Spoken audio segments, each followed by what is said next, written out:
21장 1절부터 7절까지 말씀입니다.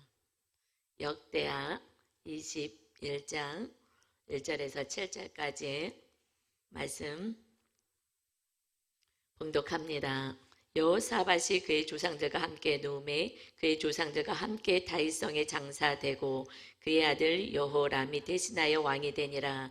여호사밧의 아들 여호람의 아우드 아사랴와 여히엘과 스가랴와 아사랴와 미가엘과 스바다와 다는 다 유다왕 여호사밧의 아들들이라. 그의 아버지가 그들에게는 은근과 보물과 유다 견고한 성읍들을 선물로 후히 주었고 여호람은 장자임으로 왕위를 주었더니 여호람이 그의 아버지의 왕국을 다스리게 되어 세력을 얻은 후에 그의 모든 아우들과 이스라엘 방백들 중 몇 사람을 칼로 죽였더라. 여호람이 왕에 오를 때에 나이가 32세라. 예루살렘에서 8년 동안 다스리니라. 그가 이스라엘 왕들의 길로 행하여 아합의 집과 같이 하였으니 이는 아합의 딸이 그의 아내가 되었음이라. 그가 여호와 보시기에 악을 행하였으나 여호와께서 다윗의 집을 멸하기를 즐겨하지 아니하셨음은 이전에 다윗과 더불어 언약을 세우시고 또 다윗과 그의 자손에게 항상 등불을 주겠다고 말씀하셨음이더라. 아멘. 오늘 이 본문 말씀을 중심으로 해서 나의 왕이신 주님이라는 제목으로 은혜를 나누겠습니다. 주님이 우리의 어떤 신앙 고백을 가장 기뻐하실까? 그 고백은 우리 주님은 나의 왕이십니다. 나의 왕이신 주님, 이 고백을 가장 기뻐 받으십니다. 세상 사람들은 자기가 왕이 되고 주인 되어서 내 힘을 보여주리라, 내 뜻대로 살고 또 교회를 다닌다 해도 다른 것을 의지하고 내 힘이라고 살아가고 더 사랑하고 더 의지하는데 나는 주님밖에 없습니다. 오직 나는 연약하고 부족하니 주님이 나의 왕이 되셔서 나의 삶을 다스리고 통치하여 주옵소서. 오직 순종만 있는 인생 되겠습니다 라고 고백하는 이 고백이 하나님을 가장 영화롭게 하는 고백이고 우리는 또한 이렇게 살아야 하는 것입니다. 이것이 신앙생활의 시작 출발점이 돼야 그때부터 하나님과 교통하고 하나님의 은혜로 우리는 살아갈 수 있습니다. 5월달은 가정의 달이다 라고 우리가 이야기해서 목사님들이 5월달은 가정을 살리고 어떻게 하면 가정이 천국 가정이 될까 말씀을 주십니다. 그런데 오직 주님이 왕이 되시는 삶을 모두가 가정 안에서 살아간다면, 특별히 부모님들이 그렇게 살아간다면 그러면 가정의 날로 변화될 줄 믿습니다. 가정의 달, 5월달이 아니라 아이도 기쁘고 부모님도 기쁜 그러한 달, 한 달이 아닌 날마다가 천국의 가정이요, 천국의 삶이 되는 가정의 날이 되시기를 바랍니다. 이것이 우리 하나님이 우리에게 주시는 축복인 것이에요. 주님이 계시면 주님은 사랑의 나라를 회복하시기 때문에 그 사랑의 나라가 회복됩니다. 그런데 오늘의 21장의 말씀은 여호람 왕에 대한 말씀이에요. 그가 왕이 되고 나서 그리고 죽는 그 순간까지의 삶을 기록하고 있습니다. 이 말씀은 사실 두렵고 떨림으로 받아야 될 말씀인 거예요. 하나님을 왕으로 섬기지 않은 삶의 인생이 어떠한지 이 말씀을 통해서 자세하게 설명하고 있기에 우리들의 인생이 여호람의 인생이 아닌 주님이 오직 왕이 되는 인생을 사는 정반대의 축복의 삶을 우리는 살아야 하기 때문에 그렇습니다. 그래서 오늘은 저와 여러분에게 친히 주시는 이 말씀을 정말 두렵고 떨림으로 받기를 바랍니다. 첫 번째, 하나님이 왕이시다라는 고백이 우리는 날마다 있어야 돼요. 누가 왕입니까? 내가 왕인가? 누가 지금 나의 삶을 다스리지? 부모님이 다스리나 물질이 다스리나 무엇이 다스리나? 나는 오직 하나님이 나를 다스리는 나의 왕입니다. 매 순간 매일같이 이 고백이 있어야 되고 저는 사실 체크해요. 그래서 조금 교만이 올라오면 또 내가 주님의 자리에 또 기어 올라가고 있구나. 정신 차려라. 그리고 회개하고 또 내려오려고 애를 쓰고 힘을 쓰지요. 오늘 21장 1절 본문부터 다시 봅니다. 여호사밧이 그의 조상들과 함께 누움에 그의 조상들과 함께 달성에 장사되고 그의 아들 여호람이 대신하여 왕이 되니라. 여호람이 이제 왕이 되었다 할 때 여호사밧을 왕이라고 표현하지 않습니다. 왕은 오직 하나님이 왕이시기 때문에 그냥 대리인으로 세운 왕인 거예요. 그래서 그 왕이라는 표현은 쓰지 않습니다. 그냥 왕이 되었다 할 때만 쓰지 여호사밧이라고 오직 하나님이 왕이시기 때문에 그렇습니다. 그래서 우리 삶에 내가 할 거야. 내가 생각해, 내 생각에, 내 뜻은 이렇게 하면 내가 지금 왕이 된 거예요. 주님 말씀이, 주님 뜻이라고 주님이 주어가 되는 삶이 돼야 되는데 내 생각에는 하고 계속 내 주장을 하면 지금 내가 주인 되었다는 거죠. 근데 여호사밧이 이제 하나님이 왕이 되는 그 나라를 아들에게 이제 아들이 왕이 되게 됩니다. 여호사밧이 죽게 되죠. 그때 2절입니다. 여호사밧의 아들 여호람의 아우드 아사랴와 여히엘과 시가랴와 아사랴와 미가엘과 스바다는 다 유다 왕 여호사밧의 아들들이라. 이 아들들도 하나님이 사랑하는 아들들인 것이에요. 그래서 여호람의 아우드, 그래서 동생들의 이름도 다 나열되어 있습니다.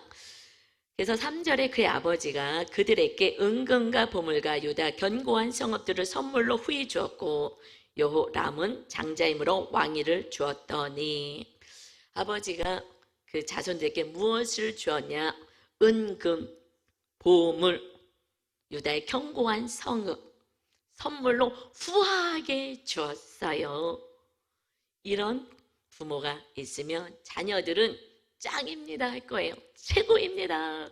역시 우리 아버지는 참 넉넉하고 후하셔. 많은 것을 이렇게 다 주었으니 이것을 얼마나 잘 살고 살까. 고맙습니다. 왜? 후히 주셔요. 인색하지 않게 후하게 금과 은과 보물과 견고한 성읍들을 다 주고 그리고 장자에게는 그 왕권 왕위를 주었어요. 어마어마한 축복을 또 이 장자는 받게 되었습니다. 은과 금과 보물과 모든 것들을 다 후하게 주었어요. 후하게 주려니 이 북쪽과 사돈을 맺은 거예요. 우상을 숭배하는 그 사돈과 평화를 유지하여서 그래서 더 부강한 나라를 만들겠다고 이 여호사밧은 자손들에게 이런 걸로 주려니 그래서 믿지 않은 사돈과 혼인을 맺고 며느리를 드리게 된 것입니다. 순간적으로는 인간적으로는 축복이고 참 좋겠다. 대부분의 사람들이 이게 소망이고 이런 부모님에게는 엄청 잘해요. 뭐 늘 전화하고 늘 다가가고 뭐 사랑합니다. 뿅뿅 날리고 합니다. 그러나 이런 것을 주지 않는다면 부모를 별로 사랑하지 않아요. 능력 없다, 힘없다 하고 오히려 우습게 여기고 함부로 여기죠.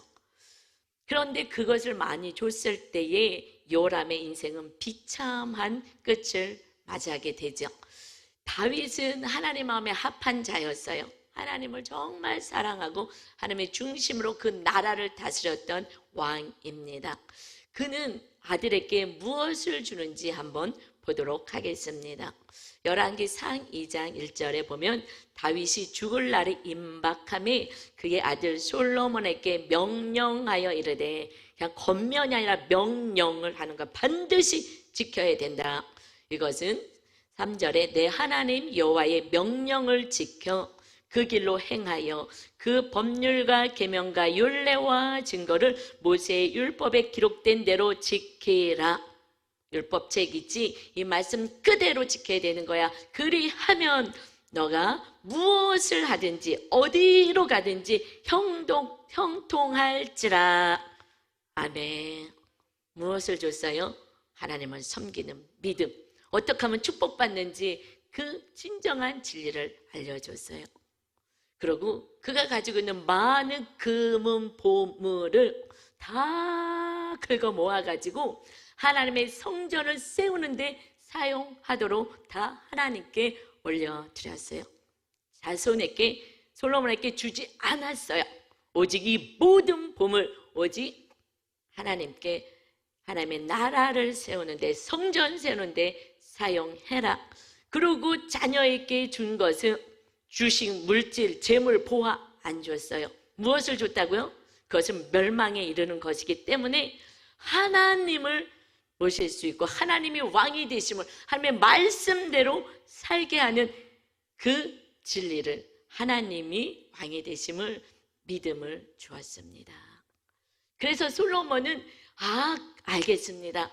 그리고 말씀에 따라 이 나라를 말씀대로 하나님 왕이 되시니 하나님 다스려 달라고 하나님 앞에 예배하며 기도하기 시작한 거예요. 하나님, 이 나라를 다스려 주세요. 저는 지혜도 부족합니다. 하나님이 왕이 되셔서 이 나라를 다스려 주옵소서. 그래서 하늘의 지혜를 구했더니 필요한 것을 다 주어서 전후후만 어마어마한 축복을 형통한 자가 되었어요. 그런데 그것이 타락으로 또 이어지는 것입니다. 믿음을 끝까지 지키는 게 어려워요. 여러분, 이 세상에는 만족함이 없어요. 여러분 지금 그거 하나만 응답받으면 행복할 것 같죠? 그거 있으면 또 다른 게 있어야지 행복하고 만족함이 없어요. 솔로몬같이 어마어마한 축복을 받은 자도 만족함이 없습니다.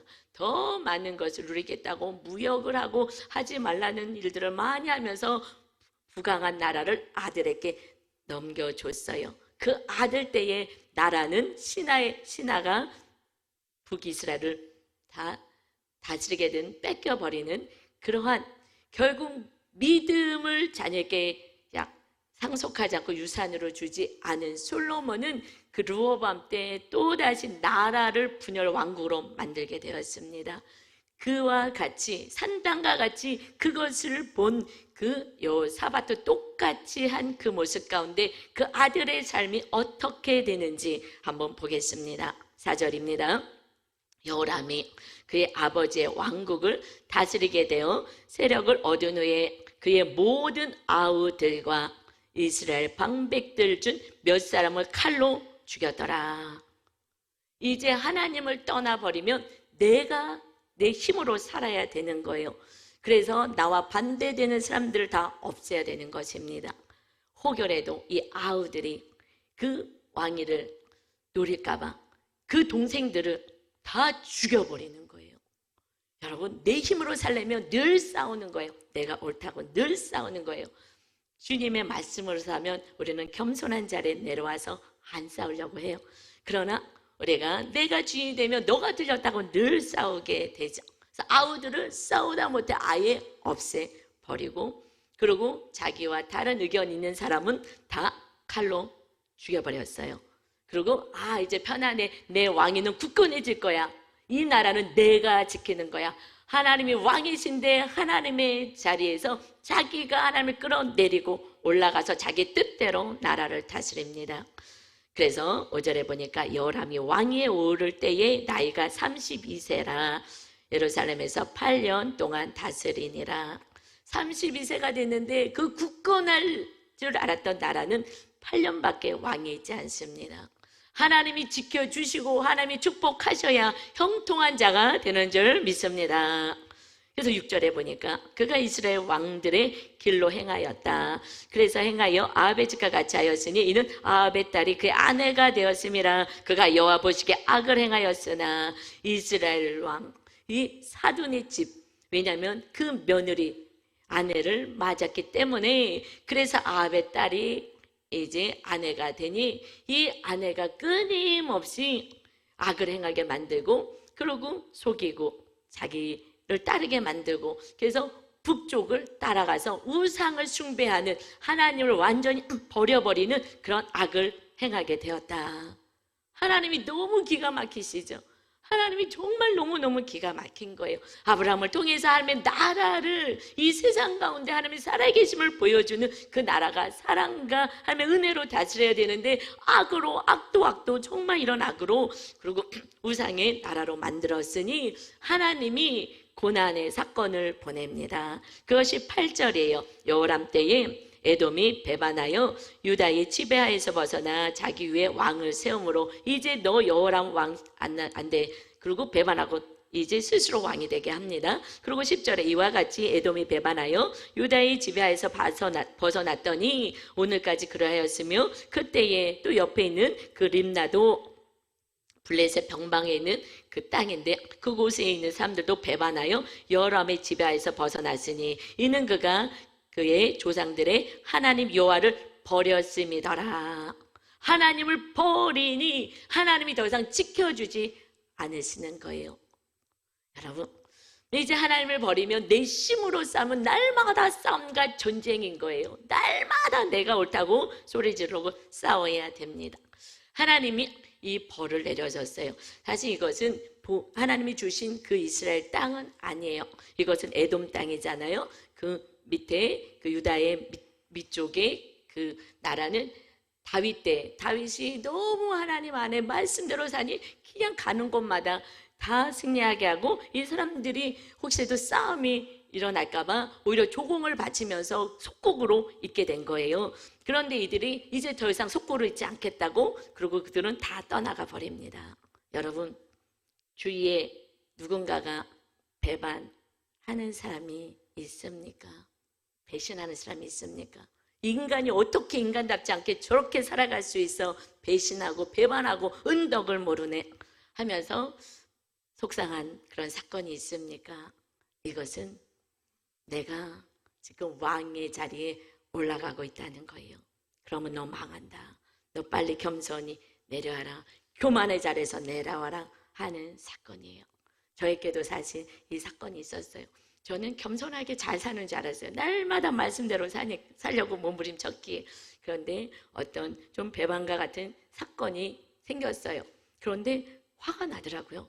근데 내가 왜 화가 나지? 하면서 제가 묵상하며 깊게 들어갔을 때에 제 안에 또 교만이 올라온 것을 발견했어요. 그러고 나서 납작 엎드려서 하나님, 제가 죄인입니다. 제가 또 교만해서 또 조금 잘한다고 또 어깨 으쓱으쓱 거리고 제가 인정받고 높임 받으려고 했습니다 라고 하고 딱 회개하고 제 마음을 내려왔을 때, 주님의 자리에서 딱 겸손의 자리로 내려왔을 때, 그전에는 배반한 것 같았던 그 사람이 보니까 배반한 게 아니더라고요. 그냥 제가 연약한 거고 그냥 하나님께서 그냥 다 허락하신 사건인 거예요. 그러니 뭐 용서고 뭐 이것도 없는 거예요. 그냥 하나님 감사해요. 그분을 통하여서 제 안에 죄를 보게 하고 교만의 자리에 올라가는 것을 알게 해주시니 감사합니다 라는 감사가 회복되더라고요. 여러분, 배반의 사건 같이 고난의 사건, 이런 여러 가지 사건이 왔을 때에 저 인간들이 어찌 저리 할까라고 하지 마시고 내가 지금 혹시 주님의 자리에 올라가고 있는 거 아닌지 다시 겸손의 자리에 내려와서 회개하시는, 그래서 하나님이 다시는 멋진 축복의 나라를 세워가시기를 바랍니다. 그런데 회개하지 않으면 더 악을 더 강하게 해요. 더 강하게. 제가 회개하지 않았다면 더 교만해서 아주 교만방자하게 갈 수도 있었을 거예요. 그리고 겉으로는 정죄하지 않아도 속으로는 막 정죄를 많이 했을 것 같아요. 근데 지금 제가 정말 바닥을 치고 내려와서 제 마음의 영적으로, 그래서 전보다 더 성도님들을 존귀히 여기는 자리로 좀 내려왔어요. 저는 너무너무 감사하죠. 그분이 너무 감사한 거예요. 제가 올라가 있는지도 몰라요. 여러분이 올라가 있는지도 모른다니까요. 그래서 고난의 사건을 통해서만 알 수밖에 없는 미련한 인생인 것입니다. 저는 이렇게 조금 내려왔는데, 그런데 저는 날마다 묵상을 하잖아요. 그런데 지금 여람은 그 악한 여인이 옆에 있잖아요. 정말 말씀 못 듣게 하는, 결국 더 악을 행하여 회개하지 않으면 더 악한 자로 변하거든요. 11절 보니까 여람이 또 유다 여러 산에 산당을 세워, 이제 우상을 아예 숭배하게 만드는 산당을 세우는 거예요.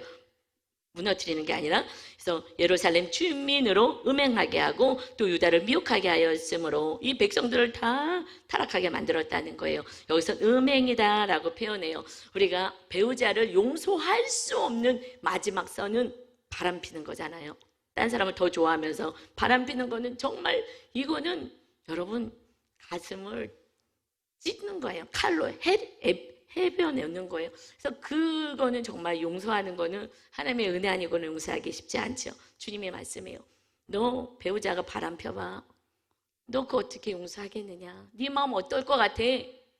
그런데 내가 이 나라를 내가 세웠는데 다른 신이 세워졌다고 날 도와달라고 지금 경배하고 다른 걸 의지하느냐? 뭘 의지하느냐? 내가 지금 세운 나라인데 하나님이 말씀하시는 거예요. 하나님은 슬프신 거예요. 왜 이렇게 속느냐? 여러분, 이제 우리는 다른 거 더 많이 사랑하고 그거 의지하지 마세요. 아무것도 아니에요. 다 헛것인 것입니다. 오직 하나님을, 우리에게 생명 주시는 그 하나님만을 의지하고 바라보며 이 세상을 창조하시고 우리에게 좋은 것 주길 원하시는 하나님만이 주인 되어서 높여드리는 여러분 되시길 주님의 이름으로 축원합니다. 네, 여러분, 이 회개하지 않고 더 악을 행하니 하나님이 안타깝잖아요. 하나님은 사랑의 하나님이 용서의 하나님이시기 때문에 내가 용서할 거야. 내가 너 다 봤어? 라고 말씀하시는 거예요. 너가 하나님이 다 봤다 하면서 그의 삶을 이제 선지자 엘리야 선지자를 통해서 정확하게 문서로 딱 보내줍니다. 내가 다 봤다. 앞으로 회개하지 않으면 너의 삶에 어떤 일이 벌어지는지 너가 잘 봐라 하고 회개를 촉구하시는 말씀이 12절부터 15절까지의 말씀이에요. 선지자 엘리야가 여호람에게 글을 보내어 이르되 왕의 조상 다윗의 하나님 여호와께서 이와 같이 말씀하시기를 너가 내 아비 여호사밧의 길과 유다와 아사의 길로 행하지 아니하고 여호사밧 아사왕도 끝까지 믿음을 잘 지킨 건 아니지만 우상을 철폐했어요. 우상을 다 무너뜨리는 종교 개혁을 일으켰던 그래도 선한 왕 가운데 속해요. 그런데 그 왕처럼 행하지 않고 오히려 우상을 더 만들어서 백성들이 섬기고 너도 섬기게 악을 행하였다. 그런데 하나님을 말씀하실 때 뭐라 그래요? 다윗의 하나님 여호와께서, 하나님은 다윗이 기쁜 거예요. 너희들이 다윗같이만 살면은 그냥 하나님만 믿고 하나님의 말씀대로만 살면은 하나님이 나라를 지켜주겠다는데 왜 다윗같이 살지 않느냐, 이 말씀을 얘기하는 거예요. 이것은 우리에게도 주시는 말씀이 너의 아버지처럼 너의 엄마처럼 이렇게 살라고 했잖아. 엄마처럼 아빠처럼 좀 살아보란 말이야 라는 그 본보기가 누군가 있다면 자녀들은 훨씬 쉽게 믿음을 지킬 수가 있을 거예요. 여러분, 우리가 본일 보여지는 그러한 믿음의 다윗과 같은 믿음의 성도님 되시기를 바랍니다. 그러면서 13절에 오직 이스라엘 왕들의 길로 너는 지금 행하면서 유다와 이스라엘 주민들의 음행하게 하기를 아합의 집이 음행하듯 하며 또 내 아비 집에서 너보다 착한 아우들을 죽였으니 다 봤다. 너 지금 누구를 따라? 다윗의 조상의 길을 따르지 않고 지금 북쪽 멸망할 우상을 숭배하는 그들의 삶을 똑같이 쫓아서 사돈의 집을 쫓아서 지금 같이 음행을 하고 하나님 앞에 예배에 나오지도 않느냐. 그리고 오히려 착한 동생들을 오히려 죽여버리는 이런 일 내가 다 봤다. 그래서 너가 회개하지 않으면 14절 같이 된다. 여호와가 너 백성과 너 자녀들과 내 아내들과 내 모든 재물을 큰 재앙으로 치시리라. 여기서 계속해서 앞에 너라는 것이 나오죠. 너라는 것이. 왜요? 내 것이라고 지금 소유하고 있거든요. 내 백성, 내 자녀, 내 거. 내가 이 나라를 지키고, 내가 가정을 지키고, 내가 지키고, 내가 재물을 모으고, 네가 하는 거는 그러면 네가 지켜봐. 지킬 수 있는지. 결국 네 것은, 네가 지키게 할 것은 다 재앙으로 무너지고 말 것이다. 하나님이 지켜주지 아니하면 우리가 지키겠다고 악을 써도 다 사라지고 마는 것입니다. 그래서 15절에 또 그래도 말을 듣지 않으면, 회개하지 않으면 너는 창자의 중병이 되고 그 병이 날로 중하여 창자가 빠져나오리라 하였더라. 여러분, 너무 무섭죠? 여러분, 이 말씀은 무서운 말씀이잖아요. 너 회개하지 않으면, 하나님께 돌이켜서 하나님을 왕으로 섬기지 않는다면 결국 네가 사랑하고 네가 네 것이라고 주장했던 모든 거 다 사라지는 거야. 너는 병까지 나서 죽게 될 거야. 저는 이 말씀을 보면서 너무너무 무서웠어요. 너무너무 떨렸어요. 여러분, 이 말씀은 무서운 말씀이 여호람이 그랬대. 이것은 우리가 말씀대로 살자고, 우리가 왕이 돼 우리 멋대로 살 때 결국 이런 삶을 산다는 것을 우리에게 오늘 주시는 말씀인 줄 믿습니다. 여러분, 이 말씀이 두렵지 않게 내 뜻대로 사는 거예요. 저는 말씀이 두려워요. 하나님이 다 보기 때문에 저는 하루의 삶이 늘 사랑과 그 두려움이라는 건 하나님을 사랑하는 만큼 두려움이 있어요. 하나님이 다 보시니까 내가 하나님께 기쁘게 하는 것도 보시지만 또 내가 악을 행하는 것도 보시는 거예요. 제가 여러분을 웃으면서 얘기하지만 때로는 제 안에 정말 욕도 나올 수도 있고 악을 행하는 거 아무도 몰라. 하나님은 아세요. 세상에 제가 교만의 자리에 올라가고 있는지조차도 모르는데 하나님이 교만의 자리에 지금 올라간다. 이것을 또 알려주신 만큼 우리는 정말 무지한 인생인 것입니다. 모르는 거예요. 하나님은 지금도 우리의 예배를 받으시길 원하시고 이 말씀을 너희가 받기를 원하시는 줄 믿습니다. 이 말씀을 준비하면서 저는 두렵고 떨렸어요. 그래서 이 말씀은 왜 두렵고 떨려요? 반드시 이루어지기에 두려운 거예요. 그래서 저는 이 모든 말씀이 반드시 이루어질 걸 알기에 날마다 그 말씀을 지켜보려고 정말 애를 쓰고 못 지키면 말하면서 하나님 잘못했어요. 하나님 잘못해서 용서해 주세요. 그래서 이 재앙이 임하지 않도록 그리고 하나님의 은혜와 축복이 임하는 삶이 되기를 저는 소원하고 있습니다. 그런데 이 말씀을 두려워하지 않은 이 여호람 왕은 이 말씀 그대로 이루어졌다가 바로 15절에 있어요. 여호와께서 블레셋 사람들과 구스에서 가까운 아라비아 사람들의 마음을 격동시키사 여호람을 치게 하셨으므로 그들이 올라와서 유다를 침략하여 왕궁의 모든 재물과 그의 아들들과 아내들을 탈취하였으므로 막내 아들 여호아하스 외에는 한 아들도 남지 아니하였더라. 말씀하신 그대로 이루어진 거예요. 하나님은 이렇게 하면 안 돼. 그러니 혹여라도 이런 일이 일어나면 그러면 나머지는 이제 병이 생기는 거잖아요. 그러면 그때라도 회개하기를 원하시는 거예요. 하나님은 그래서 경고의 말씀을 우리에게 주시는 것입니다. 빨리 회개하고 돌아와야 되는 거야. 회개, 하나님은 용서하기를 원하시는 거예요. 그런데 돌이키지 않으니 이 일이 벌어져요. 그런데 막내 아들 하나만 살아남아요. 이것은 다윗과 약속했기 때문에 하나님의 은혜로 이 유다의 그 등불을 꺼지지 않게 하신 이것은 다윗 때문에 그 아들은 살아난 거예요. 그 왕이 멸절당하지 않도록. 그랬는데도 회개하지 않습니다. 돌이키지 않습니다. 여러분, 한번 악 속에 딱 들어가면 나오기가 쉽지가 않아요. 정말 누군가가 부모가 생명을 다하는 회개 기도와 기도를 해야 되는 거예요.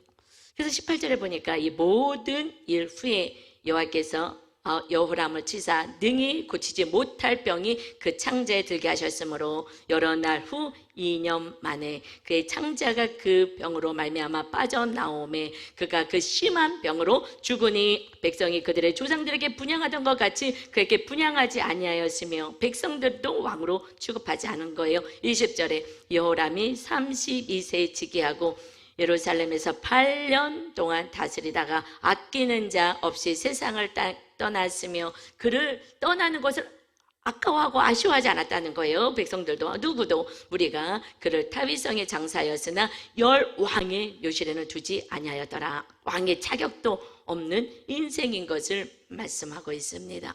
여러분, 내 힘으로 정말 이 나라를 지키고 내 가정을 지켜보겠다고 동생들 다 죽이고 내 힘으로 이거 아무리 했어도 결국은 하나님이 지켜주지 않으니 하나님 결국 멸망당하고 그 나라를 다시 하나님의 나라로 세워가기를 원하십니다.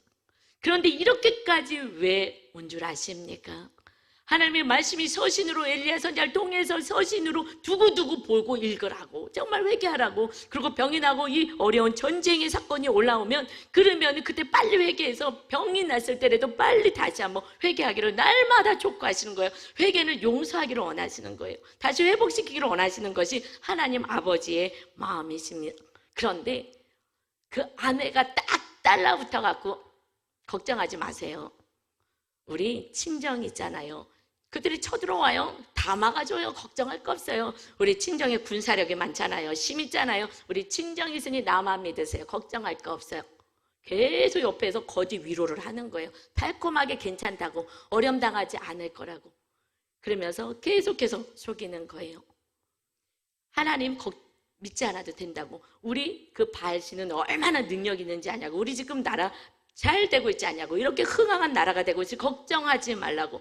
옆에서 끊임없이 속삭거리는 믿음 없는 배우자 때문에 결국은 회개의 기회를 놓치는 거예요. 가정 안에 믿음이 없는 자가 끝까지 거짓을 얘기하면 속게 되는 거예요. 그래서 배우자가, 믿음 있는 배우자가 최고의 축복의 선물인 줄 믿습니다. 제가 우리 아들 결혼할 때 나는 아무것도 안 본다. 너보다 믿음 좋은 아내를 얻어라. 이거면 돼. 그 안에 보화가 다 들어가 있어. 그가 학벌이 있든 돈이 없든, 학벌이 없든 돈이 없든 다 소용없어. 그런 거 아무 중요하지 않아. 오직 너보다 믿음만 더 좋은다면 너를 지극히 섬길 것이고, 믿음 없는 아내를 맞이하면 너 위에서 왕이 돼서 군림해서 너는 힘든 인생을 살 것이다. 믿음 있는 자, 가정의 질서가 그 가장을 높이고 존중히 여기는 그 가정의 질서대로 그 살아갈 때 그 가정은 온전한 천국의 가정으로 회복됩니다. 그러나 여자가 믿음이 좀 더 있다고 남편을 더 무시하고, 이것은 말씀대로 사는 게 아니에요. 끝까지 더 섬기고 더 낮아져서 그들을 존중히 여길 때 주님을 만나게 되는 그 믿음은 결국 겸손인 것입니다. 내려오는 거예요. 왕의 자리 교만해져서 내려오는 거예요. 그래서 믿음 있는 그 아내만 얻어오면 정말 너의 인생도, 우리들의 가문도 정말 더욱더 흥하게 될 것이다. 이것만 구했죠. 그런데 믿음만큼 선택해요. 아무리 얘기해도 소용없어요. 다윗도 그랬잖아요. 소용없어요. 본인 믿음만큼. 그러니까는 자녀들을 믿음으로 잘 양육해야 본인 믿음만큼 선택하게 되어 있습니다. 여러분, 오늘의 이 말씀은 저는 굉장히 두려웠어요. 저에게도 여러분에게도 임하면 절대 안 되기에 오늘 이 축복의 경고의 말씀을 하나님이 주셔서 정말 축복의 자녀가 되기를 원하시는 줄 믿습니다. 이 땅은요 100년이에요. 아무리 고생을 해도 그냥 100년인 거예요. 그런데 우리 대한민국도 너무나 잘 살아서 그냥 그래도 잘 살 수 있어요. 어려움은요 그냥 집도 싸게 주고 또 돈도 주고 쌀도 주고 병원도 공짜고 정말 하나님 잘 믿어서 은혜 받은 나라에 삽니다. 그런데 여러분, 이 회개할 수 있는 이 세상에 이 끝나면 그때는 이 여호람의 고난 전혀 상상할 수 없는 풀무불에 떨어지게 되는 거예요. 그때는 잘못했어요 해도 소용이 없어요. 이제 심판이 경고가 되면 그때 끝인 거예요. 그래서 여러분, 주님은 안타까운 마음으로 말씀하시고 너희가 이 세상에 살 때에 정말 하나님을 사랑하며 경외하며 두려운 마음으로 살아야 한다. 이것이 베드로전서 1장 17절 말씀입니다.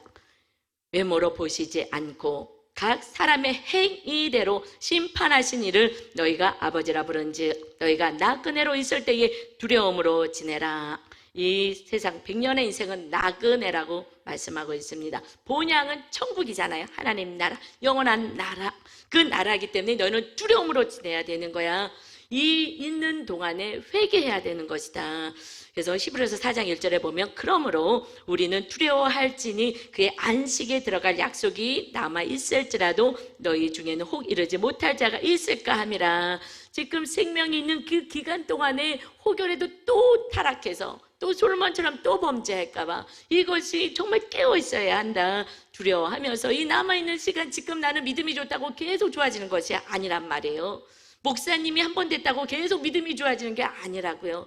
여러분, 이 직책인 믿음을 말씀하지 않아요. 정말 깨어 있어야 되고 하나님을 줄여야 되고 이 말씀이 그대로 이루어지는 것을 믿는 믿음이 있어야 하는 것입니다. 그래서 11절에 그러므로 우리가 저 안식에 영원한 천국에 들어가기 위해서 힘쓸지니 이는 누구든지 저 순종하지 아니하는 본을 빠지지 않게 하려 함이라. 순종하지 않는 자를 따르지 말아라. 그래서 안식에 들어가고 천국에 들어갈 수 있도록 이 땅에서 두려워하며 하나님의 말씀대로 살라고 오늘 우리에게 생명의 말씀을 주십니다. 반드시 천국에 다 와서 영원한 나라에서 살자꾸나 하시는 이 하나님의 음성을 잘 듣고 이 세상에 내 심간 내돌고 그저 이 땅에서 번영을 위해서만 살지 마시고 하나님의 주인 되셔서 하나님이 다스리는 나라, 축복의 나라, 사랑의 나라 여러분이 거하시는, 그래서 날마다 여러분의 가정과 삶이 가정의 날이 되시길 주님의 이름으로 축원합니다.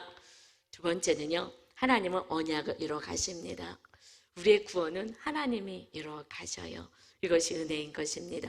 이것이 7절에 오늘 본문 말씀 마지막 7절 말씀에 보니까 여호와께서 다윗의 집을 멸하기를 즐겨하지 아니하셨음은 이전에 다윗과 더불어 언약을 세우시고 약속하셔서 또 다윗과 그의 자손에게 항상 등불을 주겠다고 말씀하셨습니다라.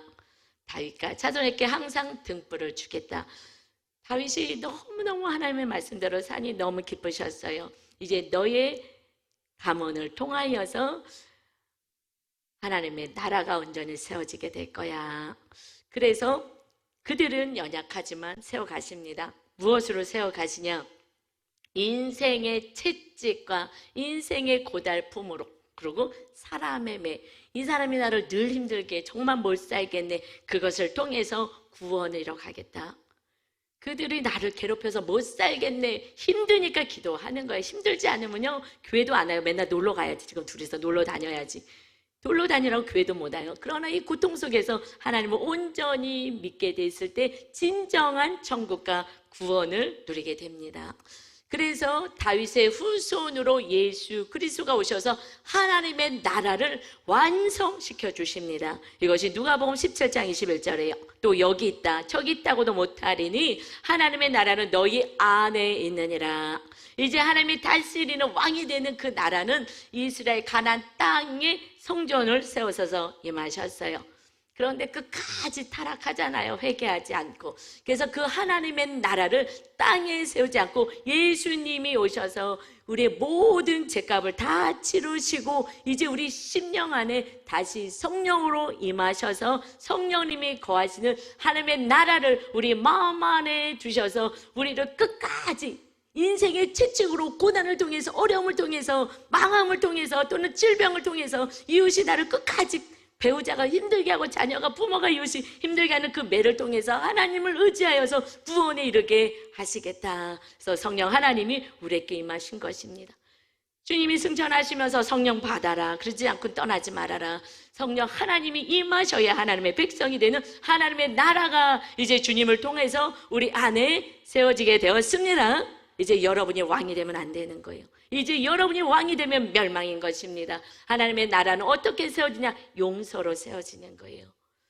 주님이, 하나님이 끝까지 용서하실 때 아들 예수 그리스도를 보내서 우리의 죄값을 다 치러주시고 용서해 주셨어요. 모든 죄 다 용서해 주셨어요. 여러분, 이웃들의 죄가 있어요. 저도 가끔씩 생각이 나서 예수의 피로 하고 씻는데 주님의 그 보혈은 거룩하셔서 우리들의 가교에 지은 모든 죄, 이것이 하나도 기억이 안 나게 깨끗하게 완전한 의인으로 우리가 회개할 때마다 보혈로 우리를 씻어주시고 용서해 주시는 거예요. 그때에 주님이 임하셔서 사랑의 나라가 임하게 됩니다.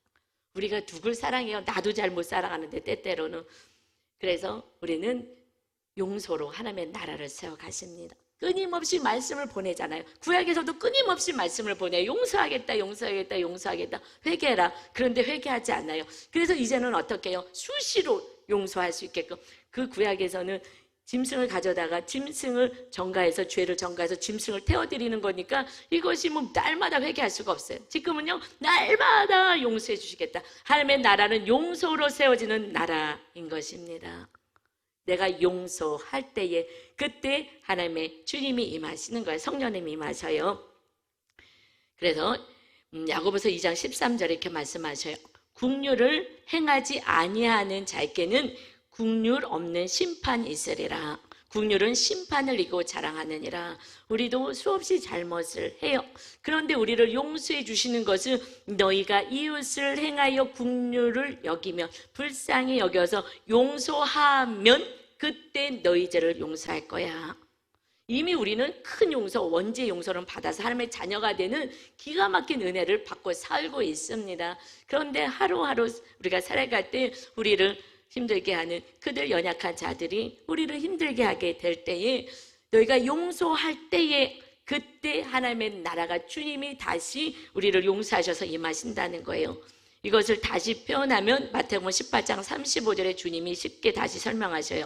너희가 각각 마음으로부터 형제를 용서하지 아니하면 나의 하늘 아버지께서도 너희에게 이와 같이 하시리라.